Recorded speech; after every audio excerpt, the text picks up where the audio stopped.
Welcome. I would like to welcome you to episode 421 of the Unpopular Podcast. This is the man, the myth, the legend, Jalen Hunter, here at the Unpopular Podcast. I'm not going to ask you to agree with me. I'm asking you to hear me out. I want to apologize for Saturday's episode not dropping. I had some stuff going on personally with work and everything, so I wasn't able to get it done.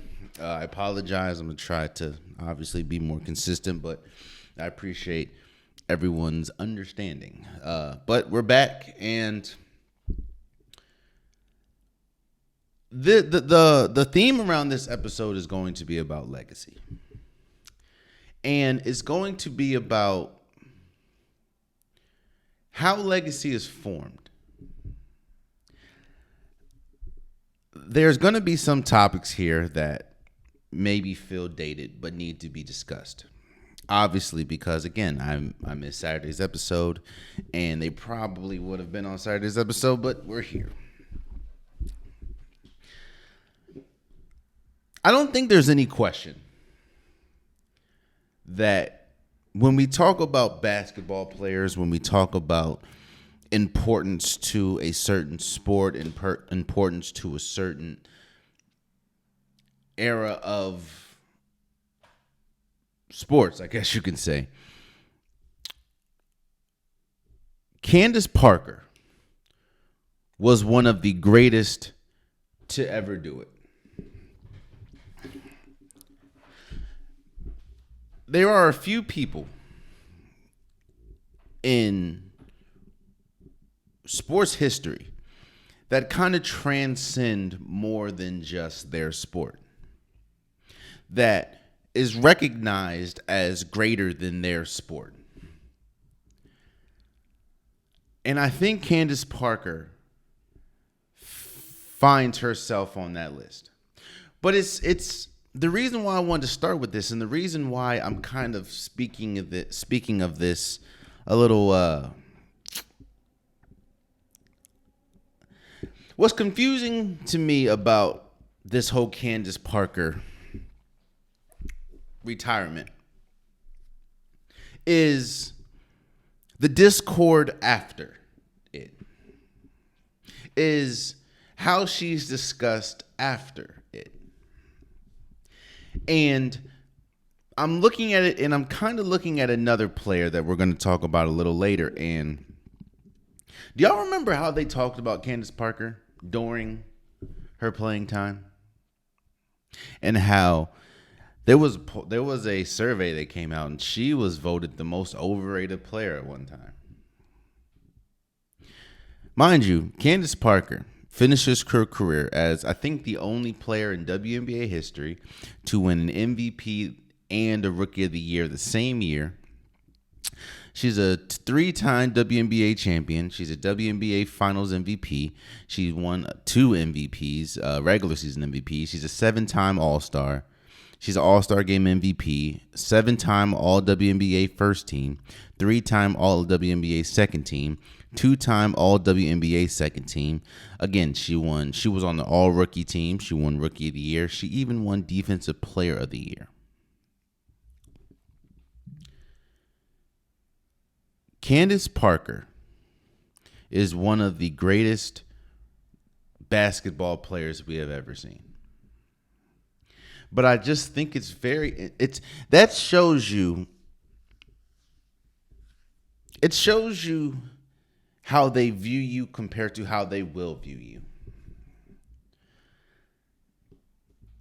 I kind of alluded to Candace Parker being able to transcend basketball because of, everything she's done for women and everything she's done in the media space. Again, it's not lost on me that a lot of people during her playing time didn't like her. While, yes, they respected her game, they didn't like her for one reason or the other. But it's about legacy. There are some times when your basketball legacy, there are some times when what you do on the court transcends larger than someone's opinion about you. That's all legacy is. Excuse me. That's all legacy is, honestly, is other people's opinion about you. If you want to be honest about it, that is literally all legacy is. How somebody's opinion about you is formed. Because one thing that you also know about sports is everyone views everyone differently. Everyone has their own opinion. That's the beauty about sports. Some people can say that LeBron James is the greatest player of all time. Some people say Michael Jordan. It's their opinions. I want to congratulate Candace Parker. Because whether you like her or not, whether you feel she's was important to basketball, whatever, Candace Parker was one of the greatest basketball players we've ever seen, both college and the NBA or WNBA, I'm sorry. She's one of the best media sports commentators that we have.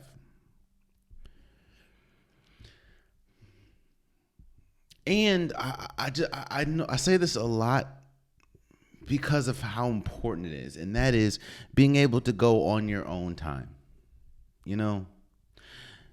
Not getting forced out by injury, not getting forced out by, just someone doesn't want to pick you up. Being able to go out on your own terms is a beautiful thing, and not a lot of people get to do that. So, again, congratulations, Candace Parker, for being one of the greatest basketball players we've ever seen, for being one of the most important basketball players, especially for the WNBA, that we've ever seen.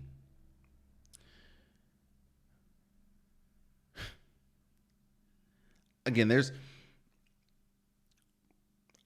this isn't a segment of me bashing the WNBA or highlighting its flaws. This is me saying that there are a few, and that goes for every sport. There are a few players that are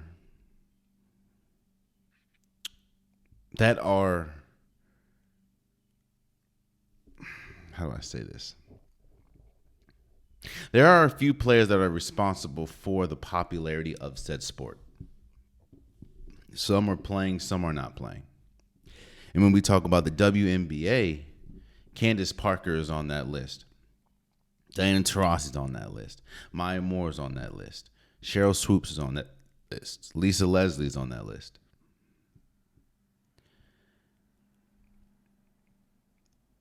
Congratulations, Candace Parker, for your retirement. And I guess thank you for a lot of years putting the WNBA on your back when they were in search of a face, I guess you could say, in search of identity. With her play, she was able to transcend something that you're not supposed to transcend. A lot of people, especially back then, didn't support the WNBA. And the fact that when we talk about basketball players, a lot of people that didn't even, or just athletes in general, a lot of people that didn't even watch the WNBA knew who Candace Parker was. That says a lot. To me, she's one of the 5 greatest basketball players, especially in the WNBA, we've ever seen. And congratulations to her for having a healthy retirement. Much, much earned. And above all, she has earned the respect of sports fans. So shouts out to her. Let's go over to the NBA. Now, as I'm recording, obviously there are games that are happening tonight that could end series, and I don't want to speak on them until they happen. So more than likely, the games that are happening tonight, or the games that I could speak about, or the series, let's say, that I could speak about. I'm just going to wait. But one series that obviously is over and one series that needs to be discussed is the Phoenix Suns and Minnesota Timberwolves.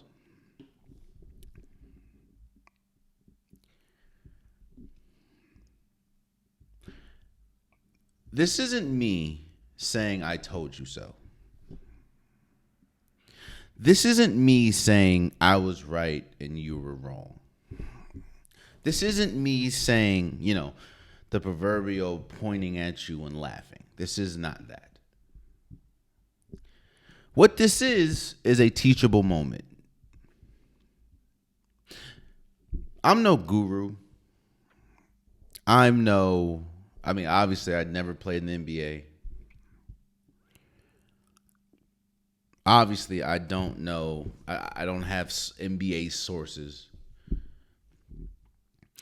A lot of my opinion, most of my opinions are based on what I see and what we've seen throughout the years.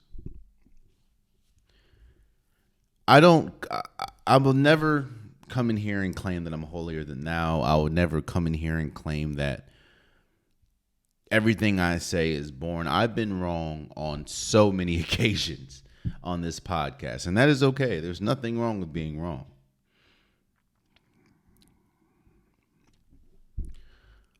But when you look at history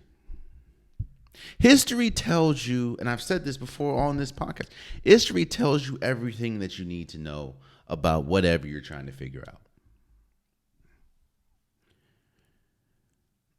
There's 9 times out of 10, nothing that we see today hasn't happened before in some way, shape, or form.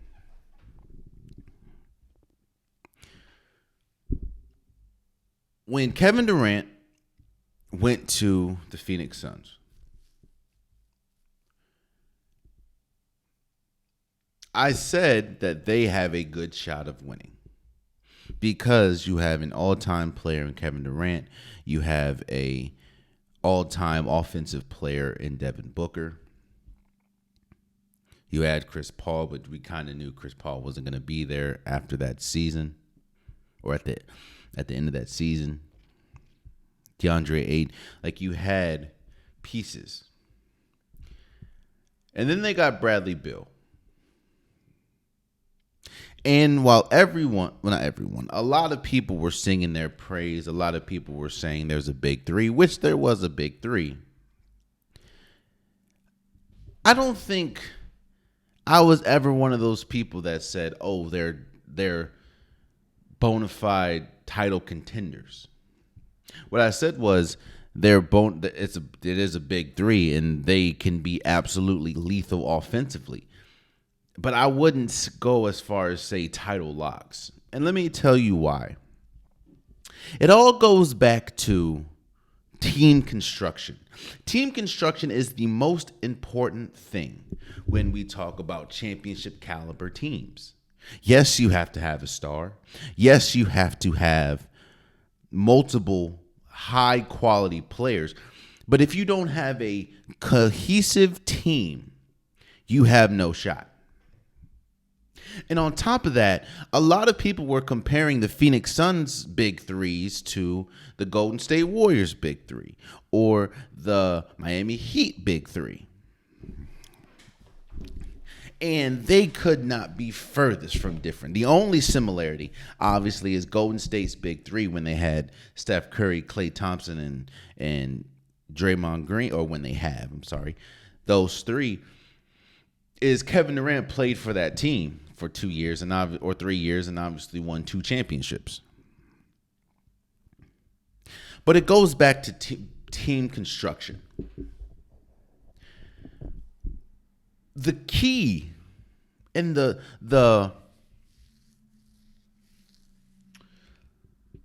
thing that doesn't get talked about a lot when we talk about big threes and when we talk about championship caliber teams is everybody knows their role, right? That gets talked about a lot. You need to know your role. What doesn't get talked about a lot is what are people's roles? And people's roles, you have to do something different than somebody else. Yes, you can be great the same. You can do the same, but there has to be an element of your game that is different from somebody else. If you want to go to Golden State Warriors, right? Steph, Clay, and Dre, they all do something different in a sense. Yes, Steph and Klay Thompson are shooters, but Klay Thompson is a better defender. And while Draymond Green is not an offensive weapon much at all as far as scoring the ball, his assist ability, his defensive intensity is important. That's why I think it's important for all three to stay together, and it has been important for them to stay together, because if one of those cogs were out, right? If one of those three were out in Golden State, it would completely affect the other two. Each person does their role differently.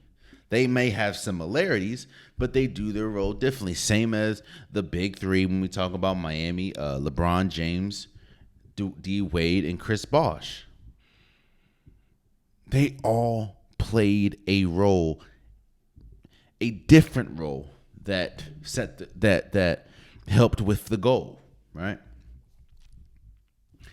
When you look at this Phoenix Suns team, what does Kevin Durant, Devin Booker, and Bradley Beal do differently? Neither one of them are defenders to that extent, to an extent where they can be, defense can be their calling card. Neither one of them really are assist players. Like, they can pass the ball, but neither one of them really, their mindset is pass first.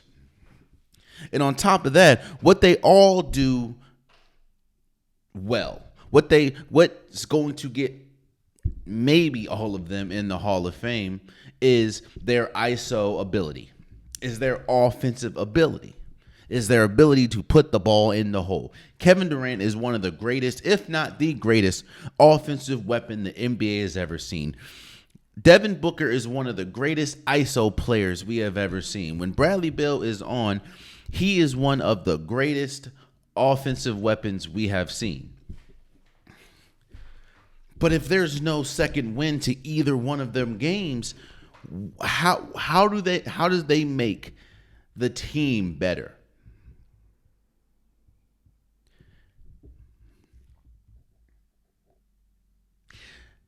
I think that's why every stint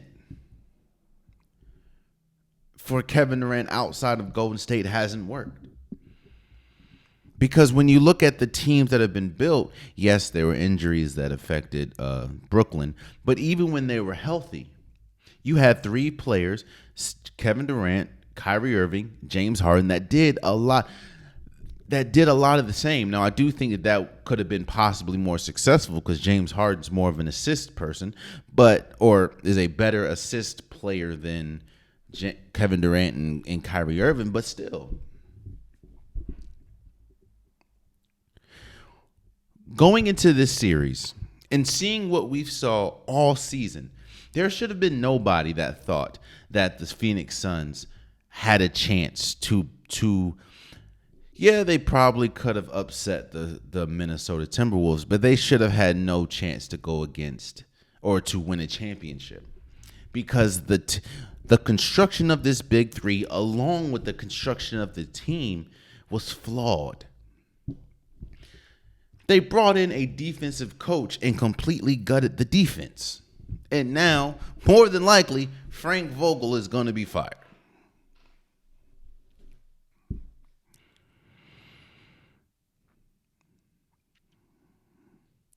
When you have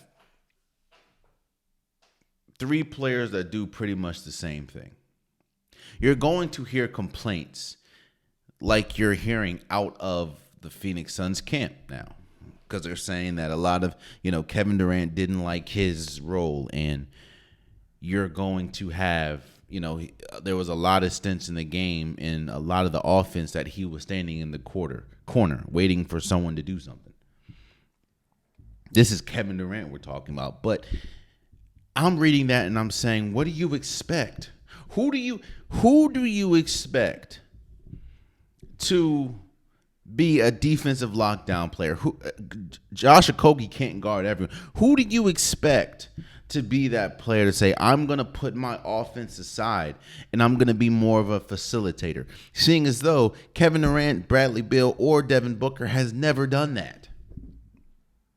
Kevin Durant didn't even do that with Golden State. Steph Curry had to minimize his game to help the betterment of the Golden State Warriors. And obviously it got them 2 championships. You have three players with redundant skills. Now again, that's not me poo-pooing or crapping on them. That's me saying they are great offensive weapons, but like Golden State's big 3, they don't have Bradley Beal, Kevin Durant, and Devin Booker don't do enough different things to really gel. On top of that, the roster construction was terrible. Look, again, I'm not here crapping on no player, right? And every player that's in the NBA obviously deserves to be in the NBA. But I'm comparing them to their NBA counterparts. There's a reason why Bol wasn't getting minutes anywhere else he was playing outside of Phoenix. I don't think there was a big revelation. There was the fact that he's just not an NBA caliber player. Maybe his mindset, maybe his work ethic, I don't know. But the fact that that player had to get major minutes at times for this Phoenix Suns team is crazy. And again, name me the defender.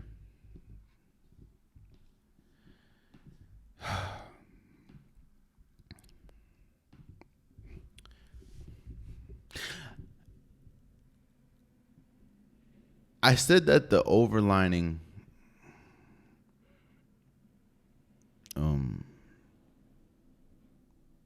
theme of this episode is legacy. And we just talked about Candace Parker's legacy, how she, even though she wasn't the most popular while playing for one reason or the other, I don't know, like people really didn't like Candace Parker that much, but they respected her game. I kind of feel she's the same. I kind of feel in a sense that Kevin Durant will go down as the Candace Parker of basketball for situations like this. No, I'm not saying that Candace Parker was hopping from team to team, but neither did Kevin Durant really. He played for 4 teams.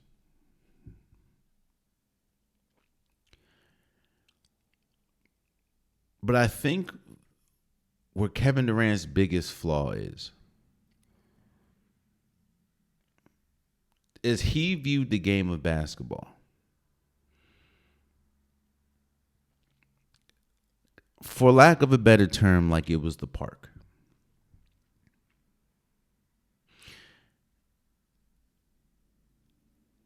When you go to the park, when you're playing with your friends, when you have everyone lined up at the baseline and you're picking teams, obviously you're going to pick the best. You would like to pick the best players, right? When you go to a team that has Kevin Durant, Bradley Beal, Devin Booker, that team will dominate a Rico Hines run. That team would dominate a park run, an open gym run. But when we talk about the game, and when we talk about the game of basketball as far as the NBA and how to win a championship, that team is extremely flawed because you have 3 players that do the same thing. If we're playing to 10, if we're playing to 11, if we're playing to 15, that's a great team. But when you're trying to win a championship, there are some fatal flaws with that team.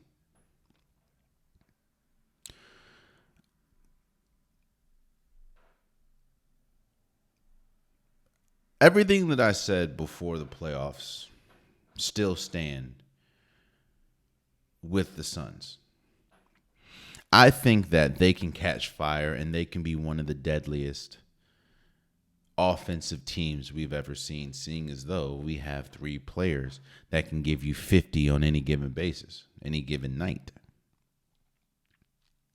But one thing, especially moving forward,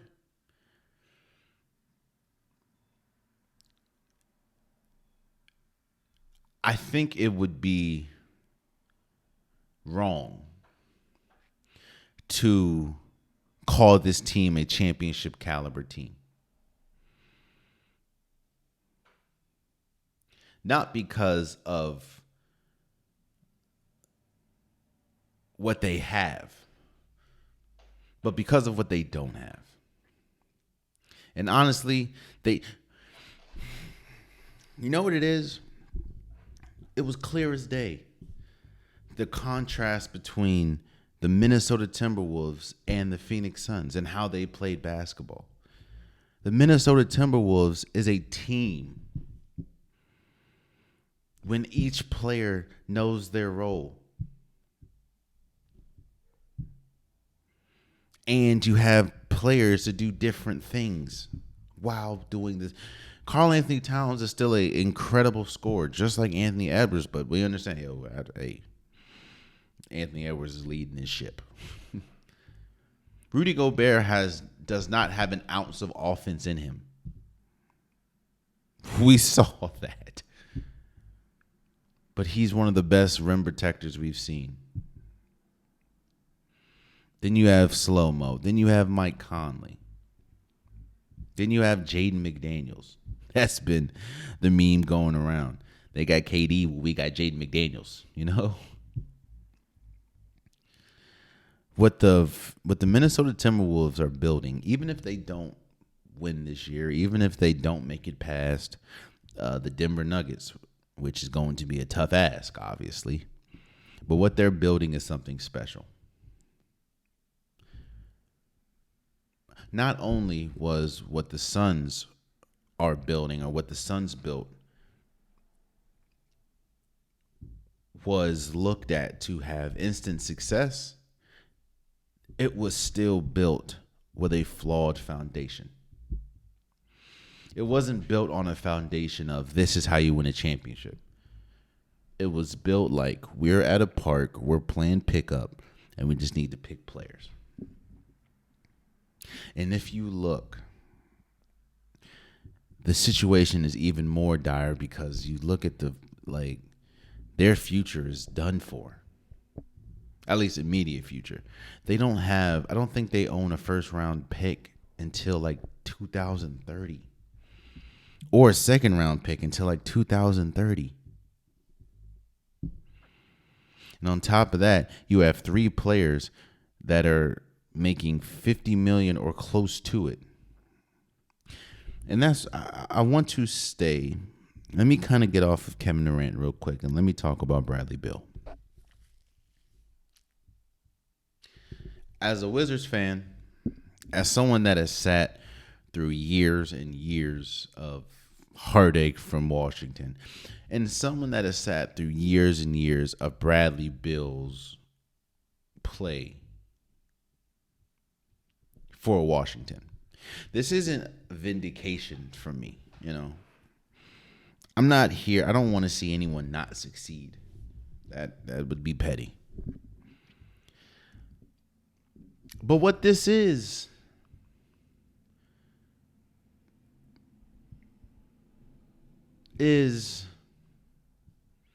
me not being shocked.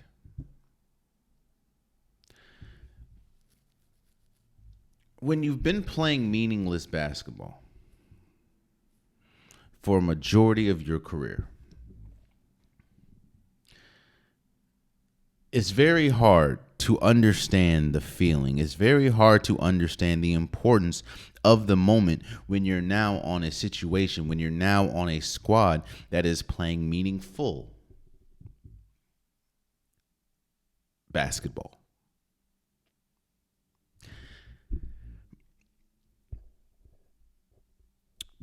Yes, Bradley Beal, there was 2 years in a row where he led the league in scoring. And Bradley Beal is an incredible player when he's on. But there is also a lot that comes with Bradley Beal that I don't think Suns fans, Suns ownership, the team expected. For instance, Bradley Beal does have a semi-extensive history of injury. Bradley Beal doesn't really function well when he's not the main character. And as we've seen in Washington, even if he is the main character, that doesn't necessarily mean that your team is good enough to compete. Bradley Beal had probably his worst game of his career in Game 4. Yet, there's not an ounce of me that's shocked because I've seen Bradley Beal at his best and I've seen him at his worst. And his worst did not come, his best did not come to Phoenix yet. And on top of that, I know the saying, which it is true, but I know the saying is positions were made for a novice to follow the game, which is true. You know, the point guard, shooting guard, small forward, power forward, center was made so that someone that is just coming into the sport or someone that is trying to understand the sport is able to identify with people, able to identify with positions. Well, one thing that doesn't really get talked about enough is roles and importance to roles. And what I mean by that is first option, second option, third option.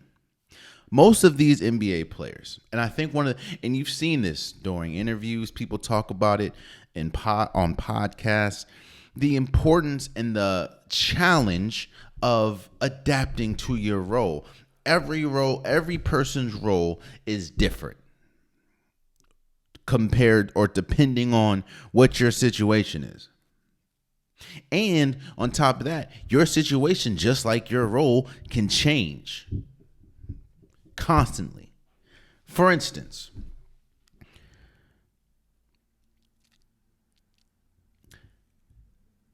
Bradley Beal was the number one option in Washington majority of his career. Once John Wall started suffering injury after injury and, Bradley Beal got elevated, he was a number one. That usually means the focus is on you. You're the number one option. Most plays go through you. Most possessions go through you. That's just how it has to be.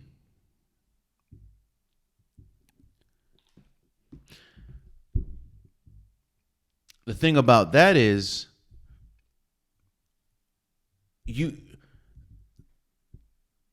there's obviously a difference between being the one guy and being the two or the second option. Because the second option, now you don't get as many shots. Now you have to depend on somebody else. Now you have to, take a back seat because the number one option usually gives the best team the chance to win.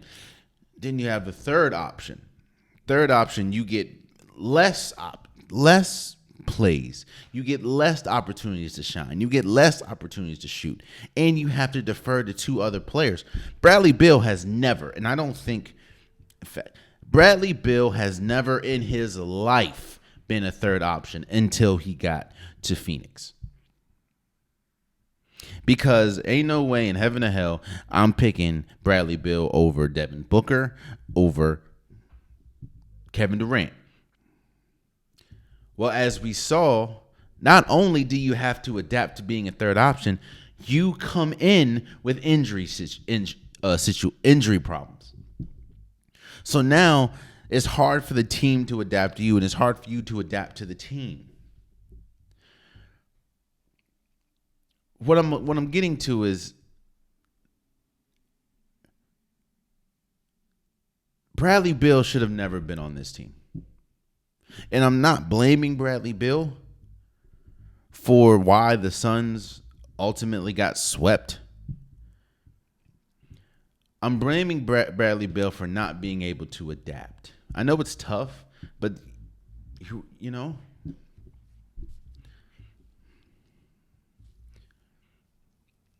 this is going to affect Kevin Durant's legacy. I talked about this last episode. This is the second time in 2 years, 3 years, that he's been swept in the first round. And it's just a bad look. It's a terrible look for the Suns, especially when you see how much they gave up and what their future is looking like with this three. A three that couldn't even make it out the first round.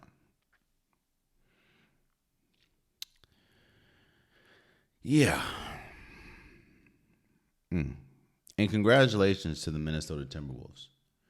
I think that is going to be an incredible series between them and Denver. And Lord willing, we have years and years to talk about Anthony Edwards' importance to the game. But Anthony Edwards was by far, by a country mile, the best player in the Timberwolves Suns series. And usually, not all the time, but usually when you have the best player and the best player is playing on the better team, 9.9 times out of 10 you win. So shouts out to the Timberwolves, and it's going to be a very scary and interesting immediate future for this Suns team. Because unless they trade Kevin Durant, unless they trade Bradley Beal, who I didn't even realize he still had his no trade clause. I thought when you got traded, your trade clause was just annulled. But no, he still has his no trade clause. So good luck trading that. And yeah, man, it's tough. Speaking of tough, let's move forward.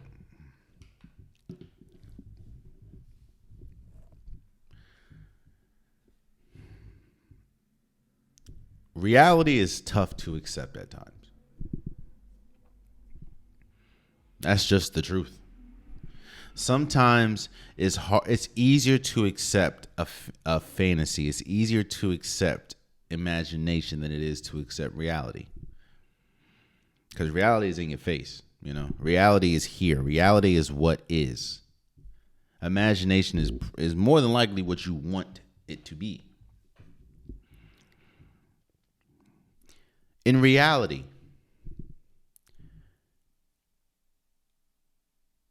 there were no signs this entire year that should have had anyone think that this Lakers team had a chance against the Denver Nuggets. Now, yes, I understand that the Lakers did win the in-season tournament. I understand that they were one of the hottest teams coming out of All-Star break.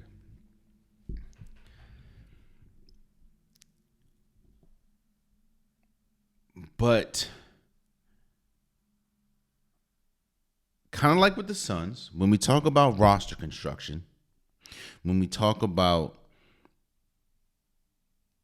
role distribution,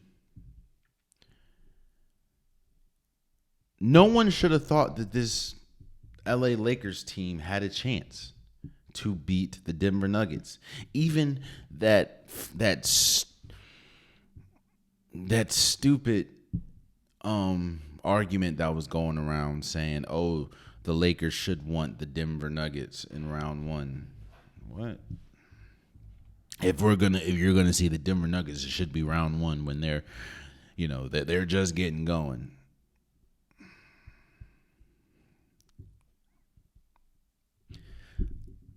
I'll ask Lakers fans. Outside of LeBron James and Anthony Davis, who gave you confidence that you could have a shot in beating Denver? Was it D'Angelo Russell, who set a Lakers record for most threes? Even though his name was in trade talks majority of the year before trade deadline, his game was just up and down, and he was catching fire. But we know, because D'Angelo Russell has a track record of being one of the best players going into the playoffs and then just plummeting. Oh. Was it Austin Reeves, who had one of his most inconsistent years this year? Was it Rui Hachimura, who was better than he was last year, but he was still inconsistent? Was it them activating Gabe Vincent, even though he didn't play like any of the season? Maybe like 10 games, maybe. You see how reality feels, or what reality looks like? Don't get me wrong. I do think that this Denver team is flawed. And I think that this Denver team, there are avenues for them losing a playoff series, whether that's in the NBA Finals, whether that's before. There is an avenue for them losing, especially when you see the health of Jamal Murray.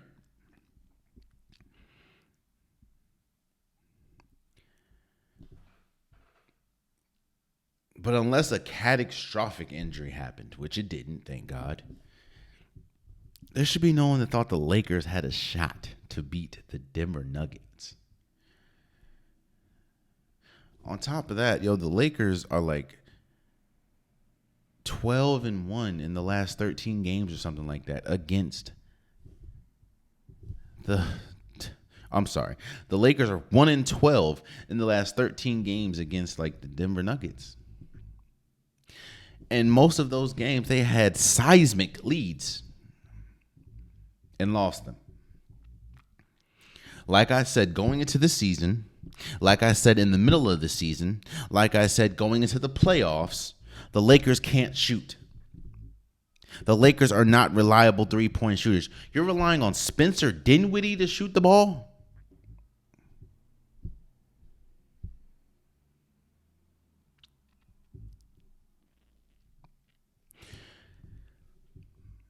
I will say, even at Denver's worst, because I don't think Denver played well this series. In fact, the numbers kind of back up. Outside of them winning, obviously, the series 4-1, the numbers kind of back up that the Denver didn't play. They had an astronomical amount of turnovers. The Lakers led majority of this series. LeBron James was playing great. Anthony Davis was playing great. Jamal Murray, he had a bad series outside of 2 game winners, including Game 5. Everything, if you look on the box score, right? If you look on the stats of the series, if you just look at how this series turned out, everything would spell, the Lakers had to win this series. But kind of like I talked about with the Denver, the Knicks and the Sixers, it don't matter what you do for 40. If it's a close game, it doesn't matter what you do for 90% of the game. If you don't execute the last 10%,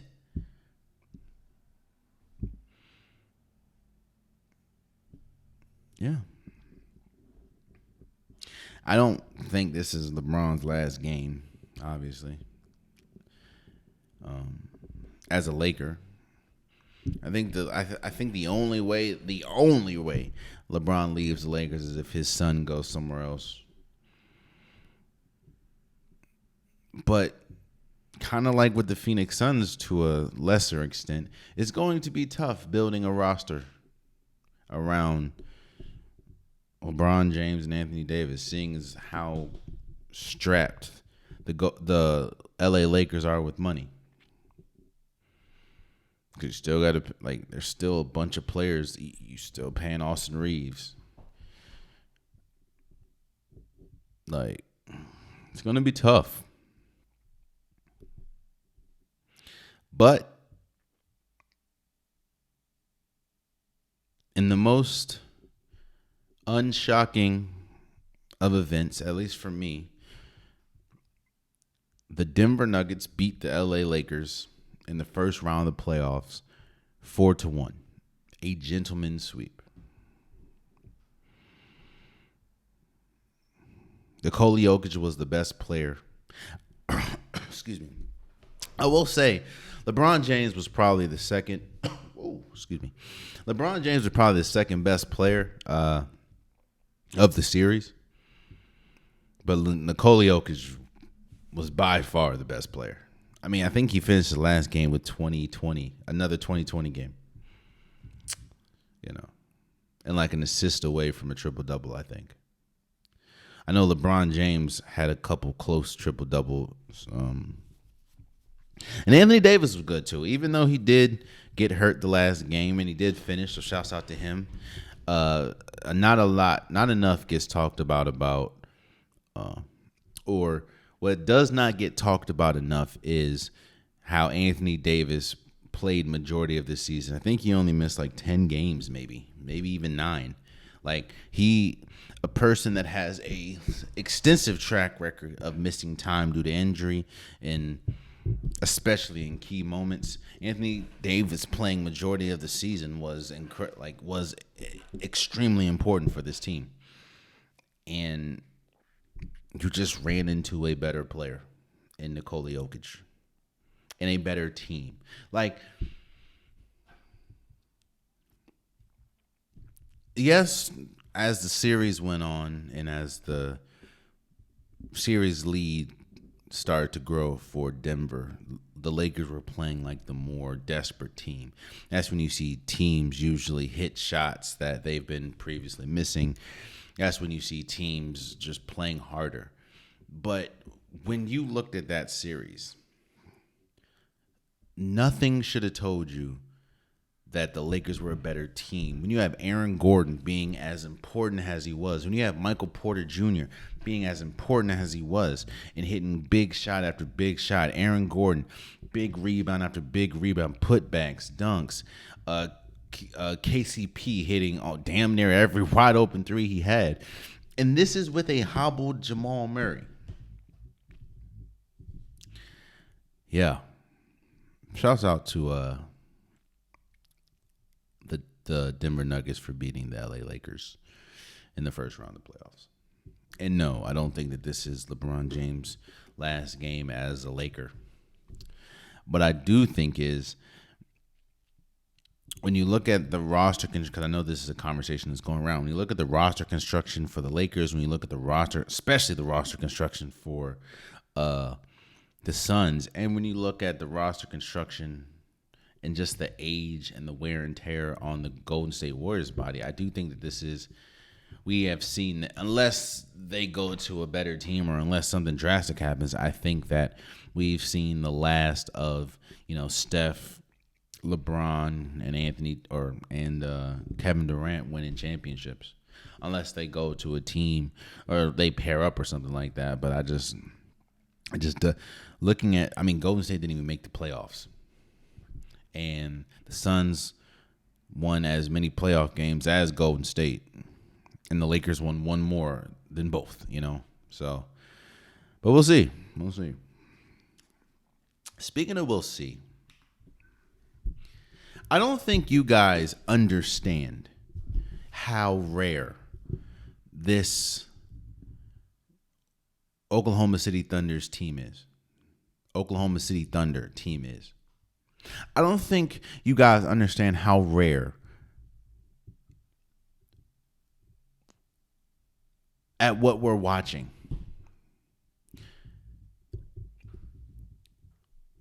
yes, I do think that Zion Williamson not being in this in the Thunder Pelicans series drastically affected the series. I don't think the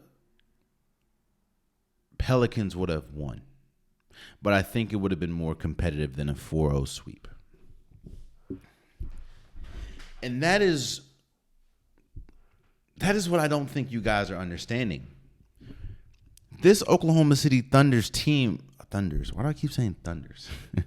This Oklahoma City Thunder team is not supposed to be this good. The stat is they are the first team in NBA history to sweep a series while averaging like 23 years of age. They're the youngest team to ever sweep a series. Bro, mind you, if he didn't stay 1 year, Chet Holmgren would still be in college as like a sophomore. Or no, a junior.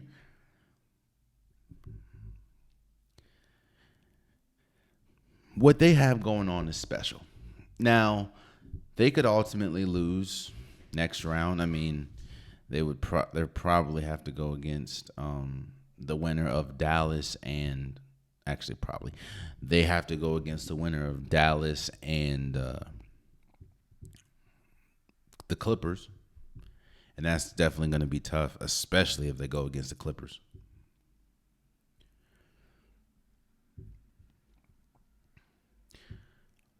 But what we are seeing is rare.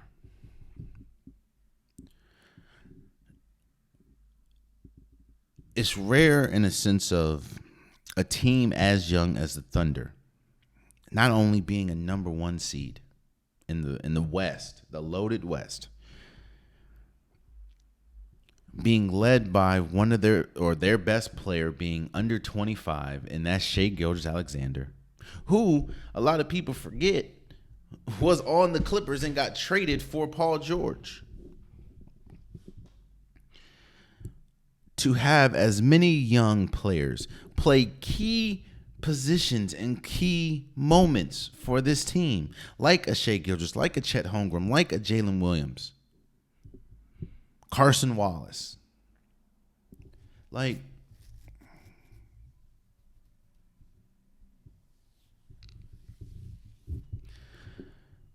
the only, how do I say this? The only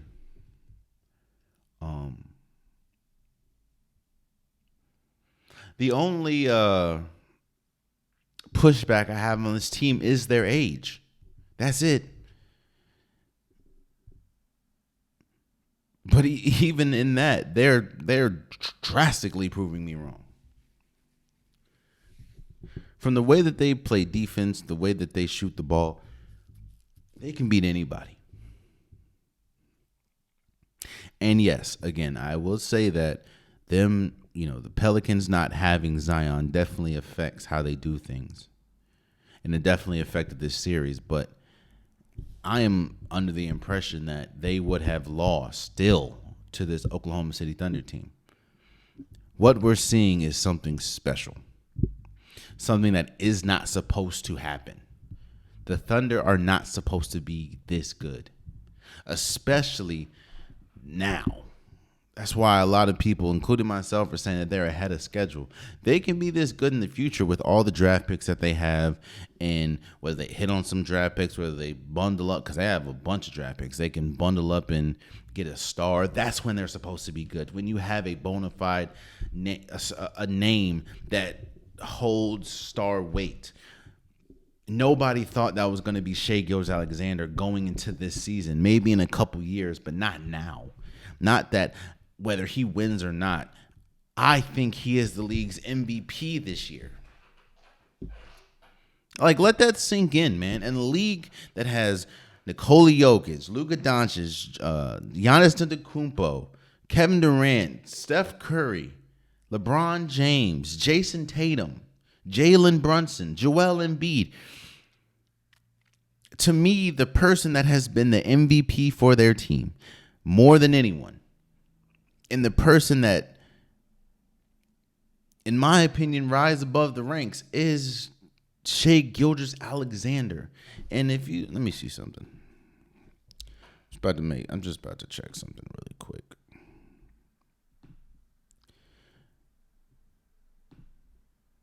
Yep, Shai Gilgeous is 25. Oh shoot, he's just July baby, just like I am. Turn up.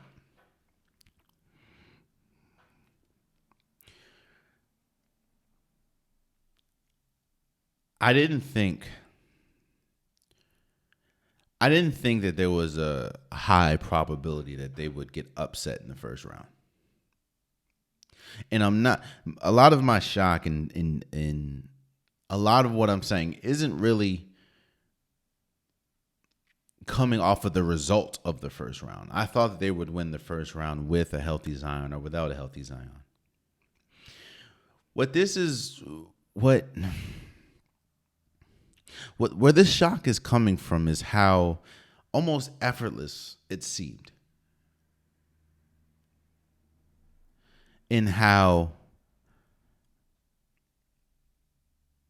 it while some games were close at points, how easy it was for the Thunder to break away and to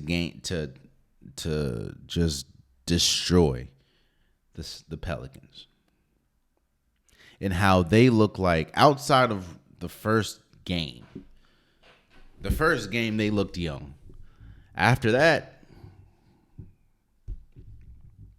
they looked all of a first round or a number one seed in the West.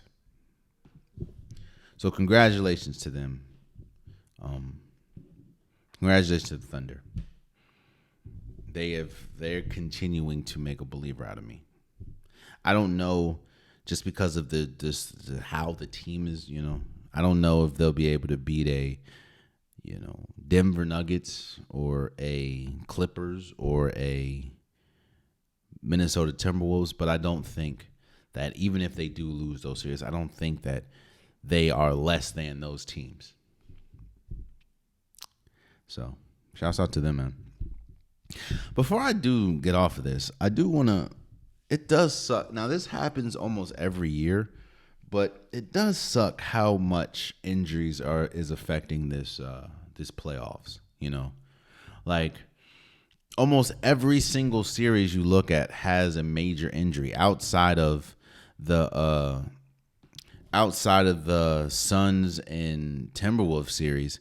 Most of these series has an injury to it. I mean, if you look, Pelicans, they had Zion Williamson be out.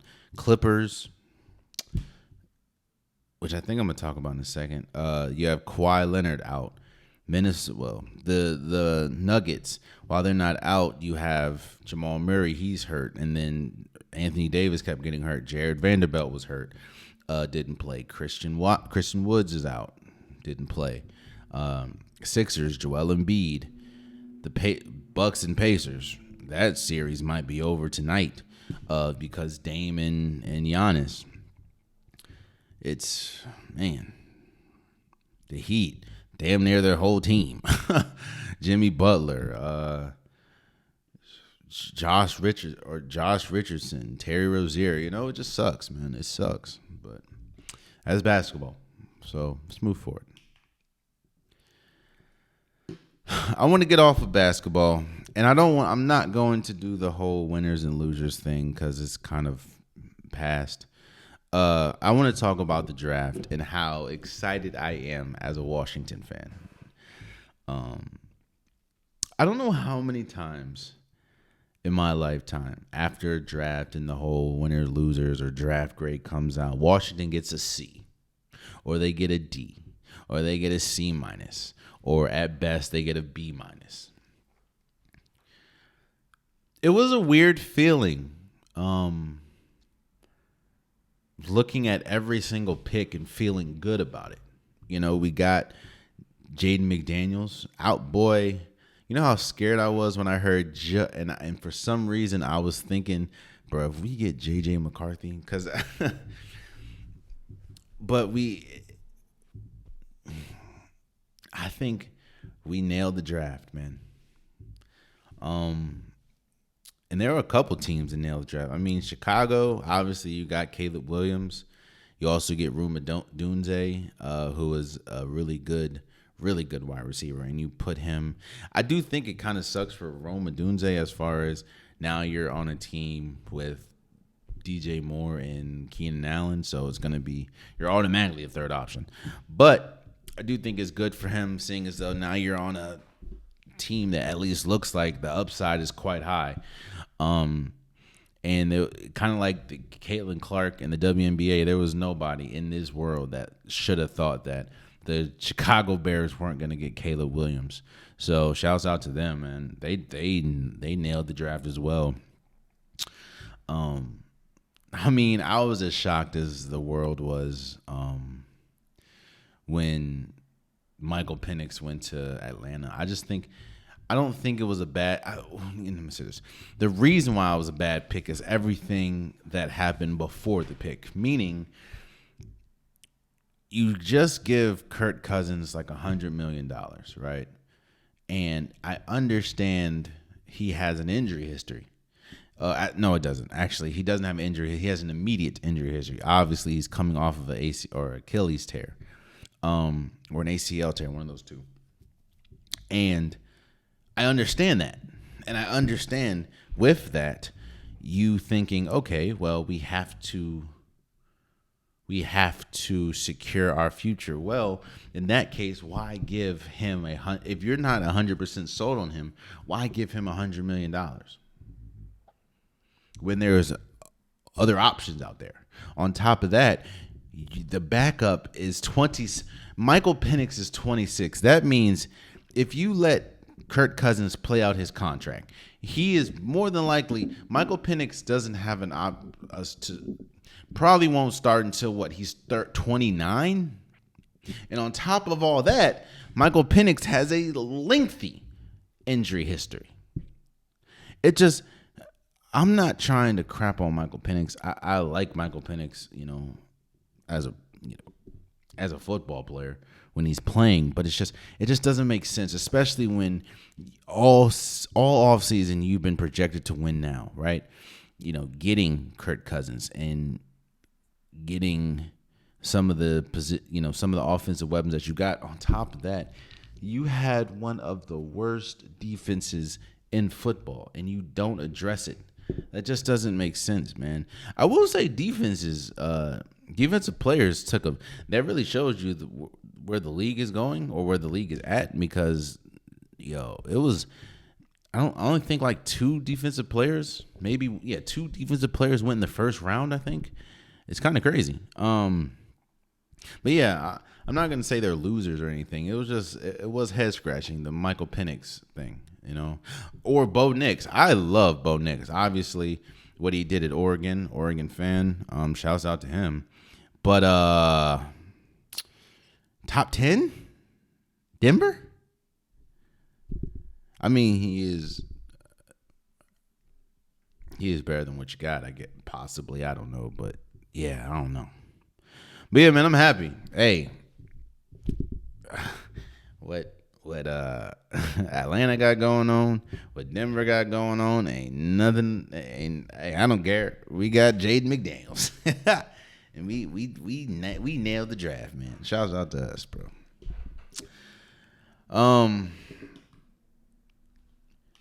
Lastly, before we go, I missed it last week. Obviously, I missed Saturday's episode.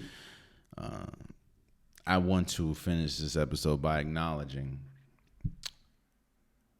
Reggie Bush getting his Heisman. I think it's only right. We talked about legacies. We talked about Kevin Durant's legacy a little bit. We talked about Candace Parker's legacy. Reggie Bush is one of the greatest college football players we've ever seen. When we talk about the lineage, when we talk about the history of college football, you would do whoever you're talking to a disservice if you leave out Reggie Bush. Meaning you cannot talk about the history of the game without mentioning Reggie Bush. That's just how important he is. And the fact that the Heisman, or that they wouldn't give him the Heisman for pretty much stuff his family did, was crazy. We talk about legacy. That was a bigger stain. You can talk about stains in the NCAA. Reggie Bush not having his Heisman was a huge stain on the NCAA. And the fact that not only am I happy that they got it back, but a lot of people were shocked because we know the history of the NCAA. They usually don't get it right. And that's just not with football. That's with basketball, too. I mean, do we need to talk about the Fab Five and how I think none of their records really matter, or none of their records are there? I'm not going to compound. I will say congratulations to Reggie Bush for getting back his Heisman. Much deserved Heisman. Because again, you can't speak about the Heisman Award without talking about the greatness of Reggie Bush at USC. And I'm just happy that they did the right thing. About time. And there you have it, man. That's been today's episode of the Unpopular Podcast. I truly, truly appreciate you guys. If you want a Unpopular Podcast shirt, hoodie, sweater, long sleeve joggers, the link is in the description below. I have multiple different colors, multiple different designs. Get your Unpopular Podcast merch today. Also, please subscribe to the YouTube channel. I'm trying to reach as many subscribers as possible. And if you like the content, tell a friend to tell a friend to tell a friend to subscribe. Again, I post new episodes every Wednesday and Saturday. I post clips throughout the week. I post reels throughout the week. And if you like the content and you would love to support, please follow or subscribe. It means a lot. Also, I understand that some people only listen to me on DSP. Some people only watch me on YouTube. So for the DSP listeners, please follow, please subscribe, whether that's Apple Podcasts, Spotify, SoundCloud. You guys mean the world to me as well. Anyone that supports me means the world, and no supporter is bigger than the other. So if you do listen on DSPs, please subscribe. It definitely means a lot. Also, please follow the socials. Follow Instagram, follow TikTok.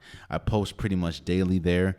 A lot of the times I have to cut the reels to 1 minute for YouTube, and they're a lot longer. So if you want to go see the entire one, go to TikTok, go to Instagram. That's where you get it.